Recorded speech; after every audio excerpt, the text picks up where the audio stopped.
Fala nação, sejam muito bem-vindos mais uma vez ao nosso canal, trazendo mais um post para vocês, que nós vamos reagir junto, trazendo as últimas notícias e atualizações do nosso Flamengo nesta quarta-feira, dia 9 de julho de 2025. Então já vai deixando o seu like, se inscreva no nosso canal, ative o sino. Andou 24 minutos para terminar o programa, tem um negócio muito legal para gente fazer agora aqui, Zé. Vamos lá. Zé e Tetrazinho, reunimos 4 jogadores de cada representante do Brasil no Mundial de Clubes. Do Fluminense, 5. Avançou, chegou na semifinal e tal. Demos mais um jogador de lambuja para analisarmos. E eu quero saber de vocês se estes jogadores saem do Mundial em alta, do mesmo jeitinho que chegaram, ou em baixa. Voltaram para o Brasil menores do que foram para os Estados Unidos. Sim. Feito? Quer começar com qual clube, Zé? Palmeiras, Botafogo, Flamengo ou Fluminense? Você manda. É? Você... Vamos começar aqui com o Mengão. Não, vamos deixar o Mengão um pouquinho mais para frente. Vamos começar com o Palmeiras. Vamos lá. Palmeiras em homenagem ao Zinho, campeão de tudo pela Sociedade Esportiva Palmeiras. Tá bom. Palmeiras, olha, Zinho. Estevão não é mais jogador do Palmeiras, mas o Mundial de Clubes foi a sua última competição como atleta do Verdão. Vitor Roque, o Everton, que teve, claro, acabou tendo, infelizmente, papel decisivo na eliminação para o Chelsea, no segundo gol, e não são só jogadores, o Abel Ferreira também. Vamos começar pelo Vitor Roque. Zinho, Vitor Roque voltou para o Brasil em alta, na mesma ou em baixa, na sua opinião?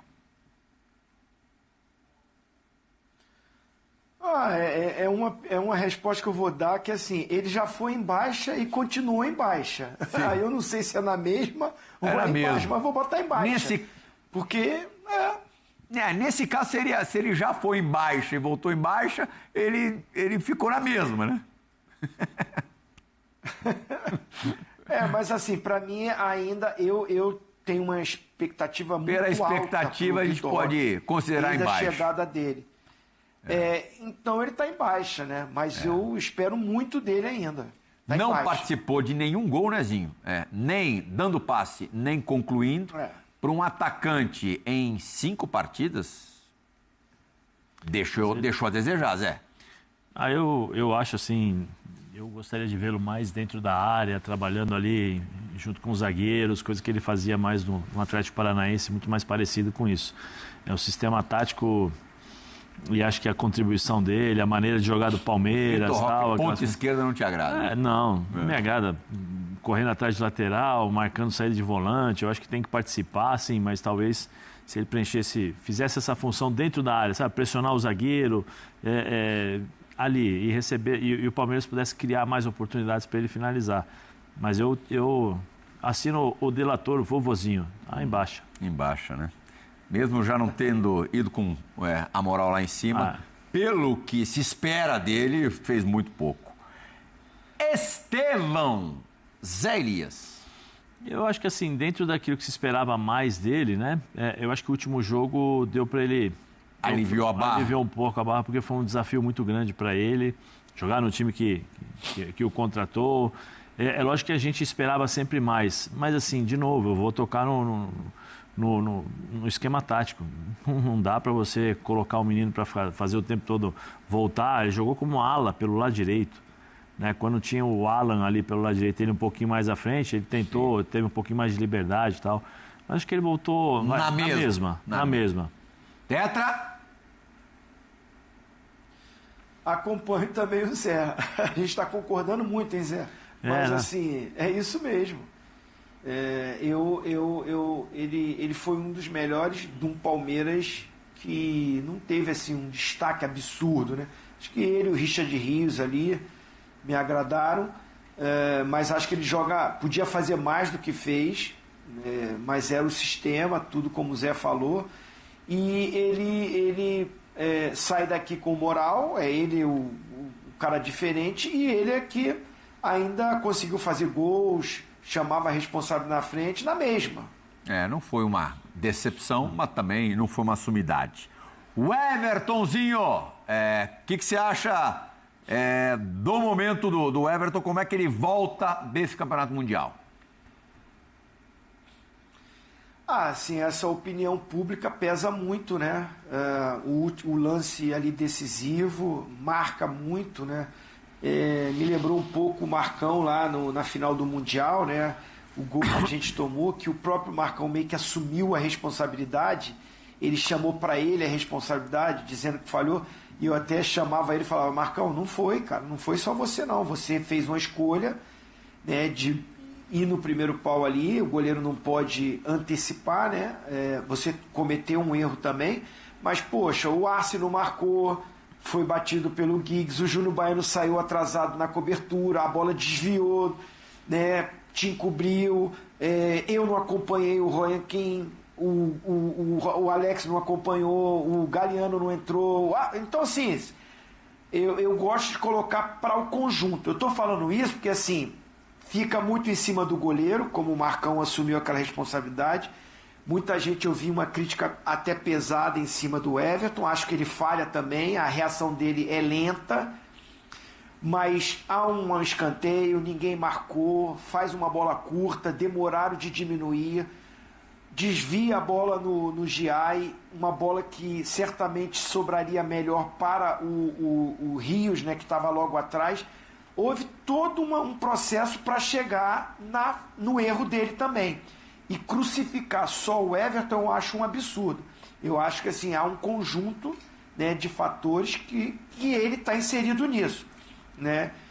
Mas por isso tudo acaba ele tendo que buscar uma recuperação agora novamente. É um super campeão, é um baita de um profissional, é um cara de nível de seleção.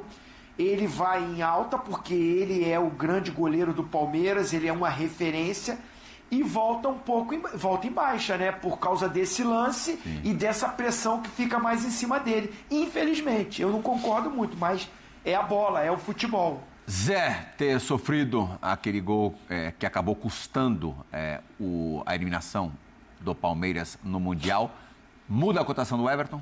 Bastante. Bastante. Já estavam até, quando saiu o gol, acabou o jogo, já estavam colocando o goleiro do Vasco, né? Léo Jardim, poxa, ficou, não ficou e tal. Sugerindo nomes? Sugerindo nomes já. Né? Então, em baixa para você também? Sim. Só para a gente dar uma corridinha, porque tem todos os outros três também, jogadores de todos os outros três. Tá bom. Abel Ferreira, pai e bola. Para mim, em baixa. Em baixa? Em baixa. Deixou a desejar? Deixou a desejar. Demorou muito para entender o jogo contra o Chelsea, foram 35 minutos, né, que o Chelsea dominou o jogo. Depois ele entendeu até que o Everton cai no chão e aí ele tenta acertar o time. No jogo contra o Inter Miami também foi muito mal. Para mim, em baixa. Contra o Botafogo o time jogou razoavelmente bem. Contra o Al-Ahly venceu o segundo tempo, jogou direitinho. Mas, no geral, o Abel, que é o comandante, deixou a desejar, né, Nezinho? Mas assim, é o estilo de jogo dele. Eu botaria na mesma. Assim, ele não vem em alta e também não foi em baixa, né? Eu colocaria na mesma. Eu vou colocar ele em baixa porque eu tinha uma expectativa, mas, claro, mal comparando, do mesmo jeito que a gente esperou muito do Vitor Roque e ele não mostrou, do Abel, que era o grande torneio, a grande competição nesses 5 anos quase, né? Sim. Que ele dirige o Palmeiras, acho que ele deixou, nos desapontou um pouquinho, então para mim, em baixa. 3 jogadores, 3 nomes, né? 2 jogadores, Vitor Roque e o Everton, além do Abel Ferreira, em baixa. O treinador, na mesma, o Estevão, que agora é jogador do Chelsea, um dos finalistas do Campeonato Mundial. Vamos com o Fluminense. Fluminense que foi semifinalista. Talvez seja uma lista desconto para ele, esquecer um pouquinho o jogo da eliminação. Eu vou botar ele em alta porque ele é o responsável pela vitória, para mim, que é o grande resultado do Mundial. Ninguém esperava o Botafogo ganhar do PSG. Quando eu falei lá que o resultado do PSG contra o Real Madrid era o segundo resultado que me surpreendeu, da forma que foi, né? Porque 2 gigantes em 4-0 com atropelo, com domínio incrível.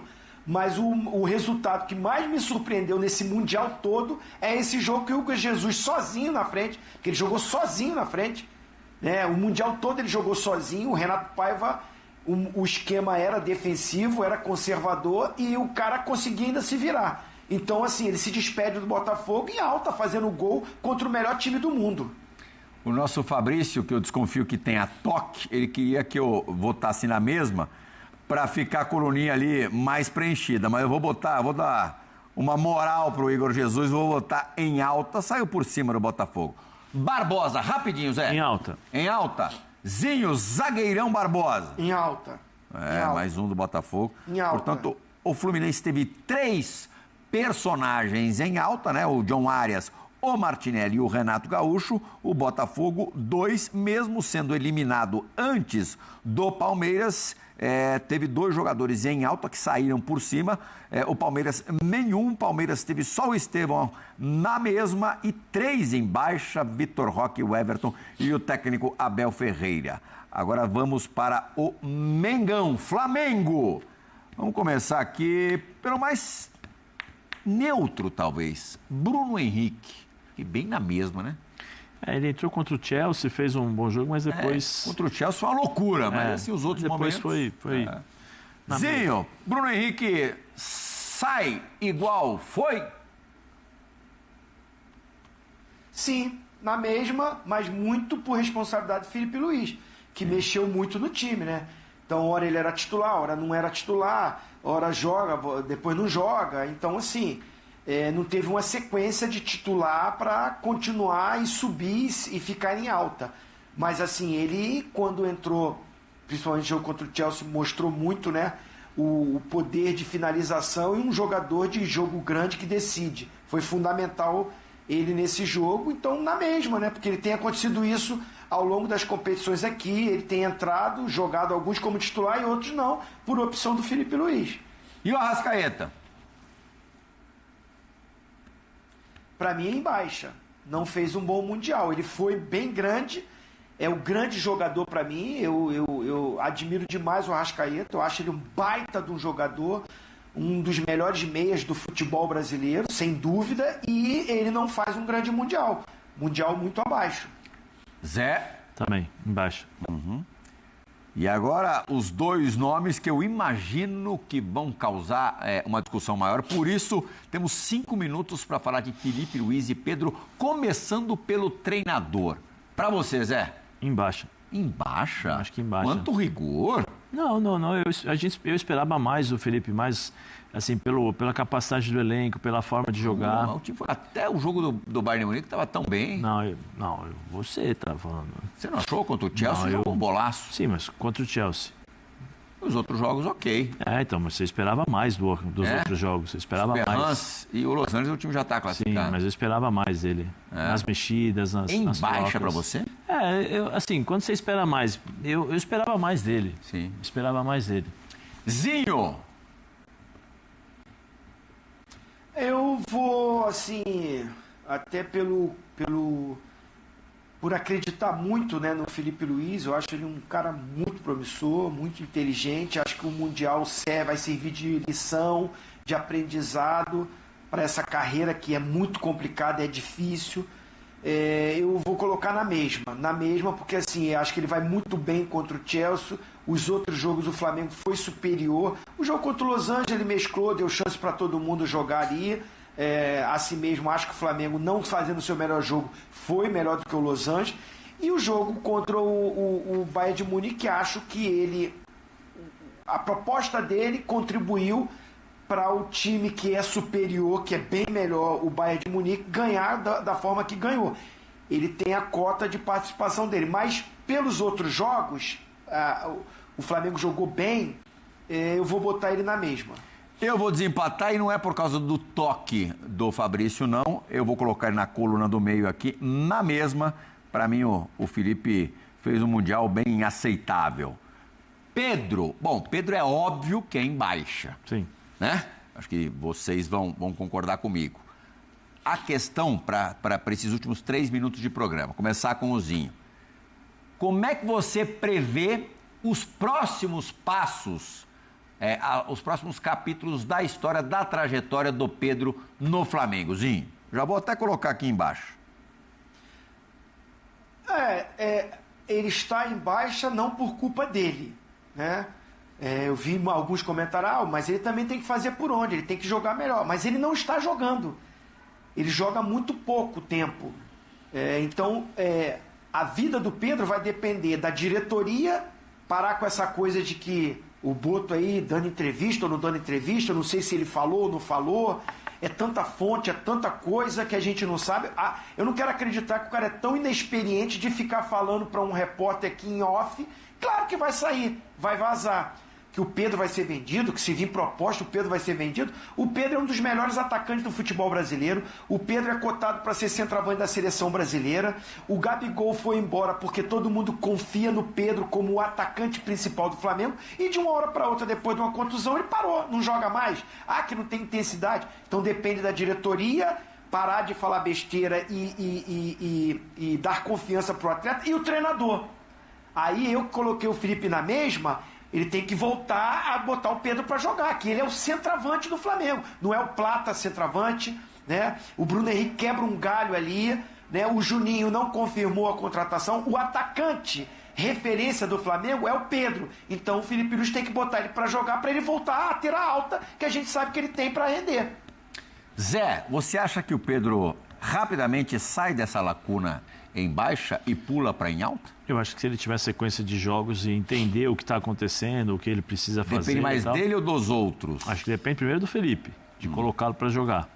E aí depois eu acho que ele vai ter um entendimento natural do que precisa ser feito para não sair mais do time. Fechamos certinho, cronometrado. Parecem relógios, Zé Elias e Zinho. Em alta, John Arias, Martinelli e Renato Gaúcho do Flu, 3 integrantes do Fluminense, Igor Jesus e Barbosa do Botafogo. Na mesma, Estevão, único do Palmeiras, único do Botafogo, Arthur, 2 do Flamengo, Bruno Henrique e Felipe Luiz. E em baixa, o Palmeiras ganhou esse jogo, quer dizer, ou perdeu esse jogo, depende da interpretação do modo de ver, com Vitor Roque, o Everton e Abel Ferreira, 2 do Fluminense, o Ganso e o Cano, 1 do Botafogo, John Textor, e 2 também do Flamengo, Arrascaeta e Pedro.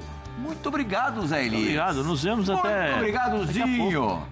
O Vene atualiza as fofocas do Flamengo. Tá cheio. A experiência do Flamengo no Mundial agora será fundamental para o restante da temporada.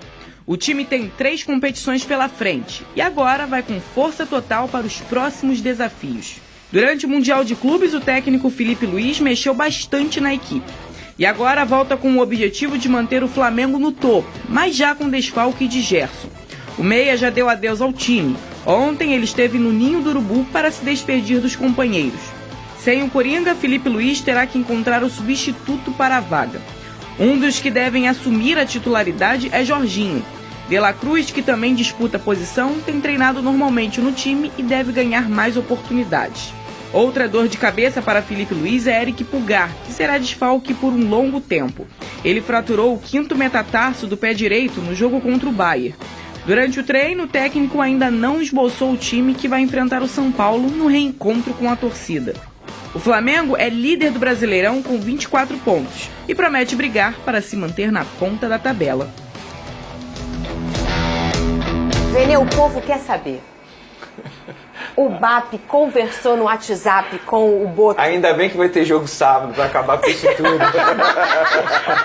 Mas assim, conhecendo o Flamengo, não basta ter a jogo, Não, tem que vai ganhar. continuar. Porque se perder, vai continuar. Mas vamos lá, vamos falar sério agora. De fato, ontem, lá no Ninho do Urubu, foi um dia de muitas reuniões. Para colocar, entre aspas, vou usar a frase que a fonte usou para mim, as coisas nos eixos. Boa. E eles conversaram, o Boto expôs a insatisfação dele na situação da desistência da contratação do Mikel, porque de fato expôs o profissional, querendo ou não, o jogador não gostou, O clube inglês não gostou, os empresários do atleta não gostaram nem um pouco dessa situação, independentemente de qual tenha sido o motivo. O Boto expôs isso, também conversaram, enfim. Existe sim a insatisfação de atletas no Flamengo, quando eu falo atletas, são 2 no plural, Arrascaeta e Pedro, por conta da não renovação de contrato. Esses 2 atletas querem renovar o contrato e o Flamengo até o momento não avançou nessas tratativas, inclusive o Gerson, na ocasião, acabou furando essa fila, já expliquei toda essa situação, mas nos bastidores eles conversaram,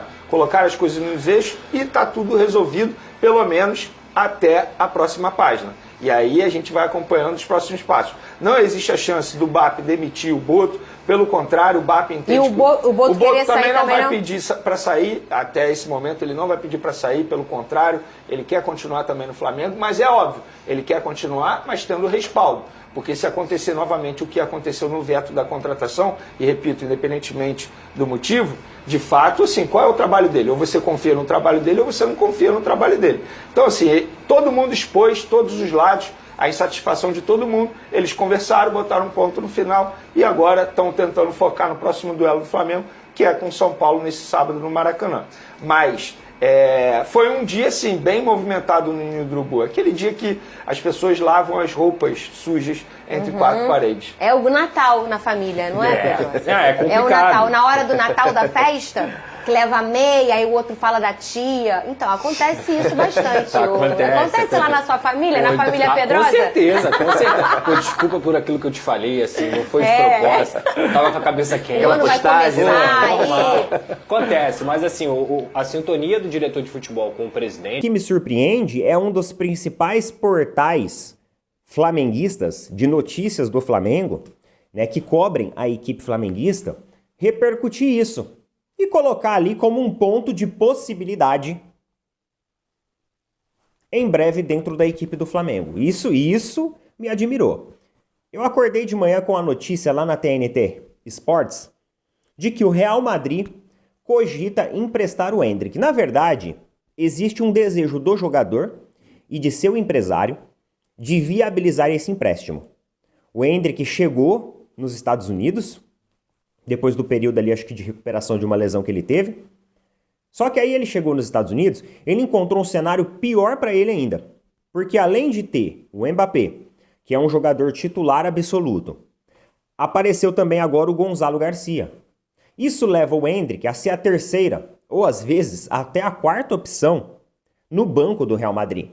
Isso deixou o jogador, que já não estava tendo muito espaço, pior ainda. E o próprio jogador teria manifestado o desejo de ser emprestado pela equipe do Real Madrid. E o Real Madrid está cogitando fazer isso, para fazer com que o Endrick ele crie ali, tenha mais minutagem, mais oportunidade, crie mais casca, crie um corpo melhor para poder retornar ao Real Madrid no futuro e aí sim poder se estabelecer como uma opção com mais minutagem dentro de campo. Atualmente, o Endrick ele tem 37 partidas, 7 gols e 1 assistência pelo Real Madrid. Só que dessas 37 partidas, ele foi jogador ali reserva, a grande maioria delas. Para você ter uma ideia, em 37 partidas, ele tem uma média de 23 minutos por jogo. Então, é muito pouco. Vocês concordam? 23 minutos, cara, de 90 minutos, é pouquíssimo tempo. Ele não tem, sei lá, nem 900 minutos acumulados aí, se você for fazer a média. Então, realmente, o jogador tem pouquíssima oportunidade. Ainda fez 7 gols e 1 assistência. Ou seja, o número dele é melhor do que números aí de jogadores que tem uma carreira inteira. Então, se esse garoto ele tiver oportunidade, se ele pegar um técnico que, tipo, sabe assim, conduza ele bem, esse moleque pode brilhar. Esse moleque, aqui no futebol brasileiro, ele brilharia. Ele brilhou no futebol brasileiro. E se ele voltasse pro futebol brasileiro, cara, ele seria melhor ainda agora. Eu acho que agora ele tá mais amadurecido ainda. Aí, o site e o portal do Coluna do Fla amanhece com o seguinte destaque na notícia. Cabe no Flamengo, Real Madrid coloca Endrick à disposição no mercado. O Flamengo está no mercado de transferência em busca de jogadores para reforçar o elenco visando a sequência da temporada. Assim sendo, um jogador disponível que pode ser uma opção para o Flamengo é o atacante Endrick, ex-Palmeiras e atualmente está no Real Madrid. De acordo com o jornal espanhol, o Real Madrid aceita negociar Endrick neste momento por empréstimo de até uma temporada. Portanto, o Flamengo poderia ter mais uma opção no mercado de atacantes para a janela de transferência. O time rubro-negro está atento à situação e à alternativa. Atualmente, o Flamengo conta com Pedro e Juninho para a posição de centroavante. E a gente sabe que o Juninho provavelmente vai ser emprestado. Mano, isso daqui me surpreendeu essa notícia, tá? Porque o portal aqui do Coluna do Fla, ele é um portal extremamente expressivo dentro ali das mídias flamenguistas. Se uma parada dessa acontecesse, eu vou ser sincero com vocês, eu não acho. 6 anos. O Flamengo negocia com Jorge Carrascal e nós temos novidades sobre essa situação. A última atualização que a gente trouxe nos últimos vídeos o Flamengo estava negociando forma de pagamento com o Dinamo de Moscou. Chegou ok no valor, 10 milhões de euros mais 2 milhões de bonificação, beleza. Negociava a forma de pagamento. O Flamengo chegou a um acordo na forma de pagamento, dando mais uma casinha para poder fechar essa operação. Vene, como será a forma de pagamento? Calma, o Vene responde, em 3 parcelas, como o Flamengo havia sugerido. Mas agora o Dinamo de Moscou, que é da Rússia, está pedindo garantias bancárias ao Flamengo. Está pedindo garantia bancária. Mas, Vene, por que isso está acontecendo? E eu perguntei a pessoa por conta de embargos. Foi o que a pessoa me respondeu, não deu muitos detalhes. Lembrando que é um clube da Rússia, a gente sabe muito bem como é que está a situação no país, por conta de toda essa situação envolvendo o extracampo, que eu não vou entrar em detalhes aqui, mas o Flamengo já... Sem nação, ficamos por aqui, galera, e esse foi mais um corte aqui do nosso canal. Então, se você é novo, podemos ajudar, deixa aquele like, se inscreva, ative o sino e sempre compartilhe nossos vídeos com seus amigos, nação, que aqui você ficará por dentro de todas as notícias e últimas atualizações de última hora